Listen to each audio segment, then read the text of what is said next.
welcome to Shelters by Jesus podcast. I guess I'm on. We're excited you're with us. I hope you've been enjoying these podcasts. We're trying to bring exciting, informational ones, stuff that move your heart, stuff that will challenge you. And that's our goal. We got all kinds of different ideas going forward. I hope you stay with us. And I hope this ministry is really moving in your heart and your mind, because if you'd like to be a part of it, you go to sheltersbyjesus.com, and for $9 a month, you can take somebody off the street. And that's pretty exciting. You've been meeting a lot of people if you've been watching my podcast. We brought you a lot of residents and staff and people that are supporting us and all of that, and you become a part of that. You can join that for $9 a month. The other thing you can do to help us, if you go, I don't have any money, you can hit subscribe and like on my podcast and on my streaming. We stream every Saturday night. The other thing is we have a live service here. If you'd like to come and meet us, we're at 12 McClellan Street in Skowhegan, Maine. And we have a live service Saturday night at 5:30. I speak at 6, and it's on. We stream at 6 o'clock, but we have some awesome worship music at 5:30. Tomorrow night, actually, we're going to have a band, if you get this before Saturday night, but they are a hoot. So we'd encourage you to come, be a part of it. I've written 4 books. They're written by the dumb hick from Skowhegan, which is me, and we'd love to have you have them. They're all about the miracles, the battles, how we finance, when God came in the last minute, how He's run this without a budget, people's lives. They're full of all kinds of stories, miracles. It's all there. There's 4 books, and they're 2 prices. $10 are free. All you got to do is give us your name and address, and we'll mail them to you. You can call the office at 207-474-8833 and ask for the books and leave your name and address there. The other thing is we do tours. If you'd like to meet some of the people you're going to see on our podcast, like to see the buildings, the stuff that we're doing, the classes, whatever, we welcome you to stop by. Just call the office ahead of time. And Seth would be glad to give you a tour. He's the director and chief of staff here. So again, the office number, 207-474-8833. And now we have another guest with us today who's been a resident with us for a while. She's here actually with her little girl. The little girl's not on this one because this is a different type of podcast. This is Aria, and she's going to be sharing some of her life experiences that put her homeless, that put her where she is today. And I think it's going to move your heart. Hopefully, her experience is going to help some people out there. Yeah, you may be doing some of the same things going on in your life that went on in hers, and nobody knows about it. It's kind of behind the line. So, enough said. I've set enough boundaries. So, Aria, do you want to share how, I guess we start at the beginning, how your life went, how you ended? I know you ended up here. You come here with you was here without your daughter, and you got married and had your daughter. But what led you to the initial homelessness? I ended up escaping from a horribly abusive life. My stepdad and my mother, I try not to speak badly of people, but I can say they're evil people. I was physically, mentally, emotionally, sexually abused for almost 18 years. I was forced into a polygamous marriage with my stepdad and my mother, and later on another woman. Sorry. It's all right. Take your time. I mean, this isn't easy to talk about. I appreciate the fact you're willing to share this, because I know this is something not everybody would even share, but there's probably people out there right now going, oh my word, this is my life. Mm-hmm. How did you ever get out of it? So this is going to help somebody, I'm sure. It was hard. I spent so many years trapped. And then one day, so we had a rule in the house that, everyone had to be together, 2 by 2. No one could be left alone for accountability reasons. And my stepdad always wanted us watched and monitored. And I found myself one morning by myself, and at that time, I don't know if it was the Holy Spirit or just me knowing I was by myself. But I attribute it to God that I just felt like run, just go. Just get And out. I did. Yep, I did. So where did you go? I ended up going first to a pastor's house, and I stayed there for 4 days, and they couldn't keep me. Right. And then I went to Hope Haven in Lewiston. And Now, it was Hope Haven is a homeless shelter? Yes. Okay. It's Because I know not everybody's going to know what Hope Haven is. Sorry, It's watching. yeah. Well, it's okay, but it's that's why I bring that up. I mean, it's a shelter. it's a shelter. It is. Okay. But where I came from, I was so taken away from the world that everything scared me. So this Hope Haven scared me so much that I told my caseworker, let me go back home. I did not want to be there. It was better to be in a place of pain than to be in all of this fear Okay. outside the home. And then she's like, no, we'll figure this out. And the next day she called me and she says, I have this place. It's in Skowhegan. It's run by a church. I don't know if you want to do that. I don't know if you want to go that far. I'm like, yes, I don't care what we have to do. That's where we're going. Okay. And then later I found out it was Shelters by Jesus. So that's when you came here. Yes. Yeah. And how did you find it when you came? You said you had fear while you was at Hope Haven. Yeah. And so how long did it take you to get over being fearful of being at a homeless shelter here? It took me, it was 2 weeks, almost exactly.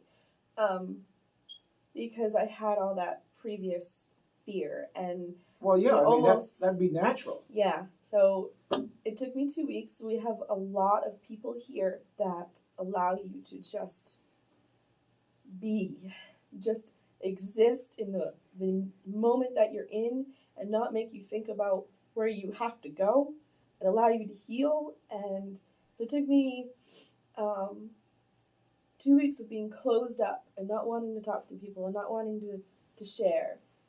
I remember sitting in the it's now the cafe. Yeah. I was sitting downstairs with a couple of the ladies, and I just lost it. I started crying. I started just having a total meltdown, letting everything out. Okay. And these ladies, Laurel Tiemann was one of them, and another lady that lived here at the time. Mm-hmm. They came over, just hugged me and loved on me and allowed me to let go. Okay. So then after that, you stopped being as afraid of being here? Yeah. Yep. I realized that it's a safe place. This is a place that, if you give it the chance, it's a place of healing. It's a place of light and love and opportunity. So I know there's somebody watching this that's got a family member or themselves going, man, I could use a safe place to go and I'm going to be homeless. Would you tell them that you would recommend that they give it a try to come here? Absolutely. I would say please don't question it. Just come here and we'll find a place for you. And don't stay where you are. Don't stay where it's not safe, because we have a home for you. And you do feel safe here, correct? Oh, yeah. Oh, man. With all of my court dealings, my stepdad, he's now in jail. He put a lot of fear in my heart. And the men here, like people I don't even know, Seth, you, they're just like, we got you. We will protect you. That man won't step 1 foot on this property without hordes of men to protect me. Oh, he got his butt whooped bad if he come here. You know that, right? Yeah, Oh, I've never feared my Awesome. safety here. Yeah. Well, that speaks highly of what we're trying to set here. We're trying to put a family, and we have children here. Your little daughter isn't with us now, but she'll be on another podcast with you. Yeah. But you feel that Selma's safe here too. Oh, absolutely. Yeah, everyone loves her. And if you have children and that's your reason for not leaving, please don't let that be the reason, because this place will take you. They'll take your children and will take care of you. she is loved by everyone, and they often give her candy. Probably too much candy. Mama's Yeah. trying to Too put much the candy candy. away. Everybody's sneaking her stuff. But if anything happens to her, they're right there, and I feel safe leaving her with the ladies and being able to take a shower by myself without her, or go to the store, and which is huge for me because I have PTSD. And Well, after what you've been through, I mean, that would be weird if you didn't have it. yeah, I mean, seriously. it's, I mean, you got to get over that. But it's pretty good that you're in a what people call a homeless shelter. I call it a home, but I call it home. you know, I mean, it's a temporary home. It's not. It's a bridge home, but it's a home. Yep. But I mean, if anybody tried to lay a finger on Selma around here, oh my word, All the fingers I would be don't even want to broken. know what would happen to them. It wouldn't be pretty, you know. Yeah. They would be under attack. It wouldn't be little Selma, that's for sure. Yeah. And you guys are watching this and get to meet Selma on another podcast. We're going to be doing one, a follow up on this, and we'll do it with her. Now, to bring them up to date, you did have a court thing, and now your stepfather is not in a position where he can do anything to you now. Period. Correct. Right? He is in jail. He's in jail. So He's waiting sentencing before he goes to prison. okay. Yeah. So now you got a chance to take even a deeper breath, right? Mm-hmm. Yeah. You also, there's a chance you may have your house back or something? So the property that was living in, there's a chance I can get it back. I don't know what state it's in, but yeah. But it's better than than nothing. Mm-hmm. No matter what state it's in, it'll have something. Yeah. But at least he ain't going to be there, Correct. and he's lost that because of what he's done. So he's going to prison. So he's paying I mean, you can't pay enough price for hurting a girl's life. I mean, that's impossible. And nobody watched this going, well, you know, it all evens out. It don't even out. No. It doesn't even out. But it allows you, now you feel like you can step ahead and go on with your life, Yeah. right? And heal that trauma and not pass it on to my daughter. Amen. And that this place has allowed me that time and that space to do that. Well, if you're watching this and you are in a situation where you think you're going to be homeless and you're a gal, or you're a gal with some children, and you're going, I'm just scared to go into a place with that many people. I think Aria is trying to lay to rest that thought that you don't have to fear coming here with children. No. Well, we have like 23 kids here now, It's a lot. and one was funny because Shay was on one with was on here the other day. Her and two of the ladies, and we mentioned Kyrie, and I said, "How's Kyrie like it?" And he says, "Mom, I got to tell you, if you leave, I want to stay here." Yeah. And that's funny because her and Kyrie, I mean, they're Yeah. close. And isn't that? And it's like, because this Yeah. morning before he goes to school, he comes in my office, he gives Seth, who's the director, goes over and gives him a hug. He comes over and gives me a hug before he heads off to school. These little children are not afraid to be here. No, Selma said similar. She said recently, she's like, I want to live at the shelter forever. I'm like, well, we have to get our own place. She's like, no, we don't. Ah! But it touches my heart that the children feel that way. Yeah. And if the children feel safe, I want you to know if you're watching this, and like I say, I'm not a woman. I've never been abused. I've never been in what Ari's been through. Some of you probably may have, and you may be in it right now. So I can tell you I care, even though I can't say I understand fully. And it will do our best to make sure that it's okay. So I want to say thanks for watching. I hope that this has helped you. And if you're in a situation where you need us, that you'll get a hold of us. You can call us at 207-474-8833. And if you're a gal with kids and you go, I would like to speak with Aria about this, or one of the other ladies that have children, just stop by for a visit and go, I'd like to see it before I would make a commitment. But if you need help, please come. And the other thing is, you're making it possible for folks like Aria who didn't feel comfortable anyplace else. You heard her testimony.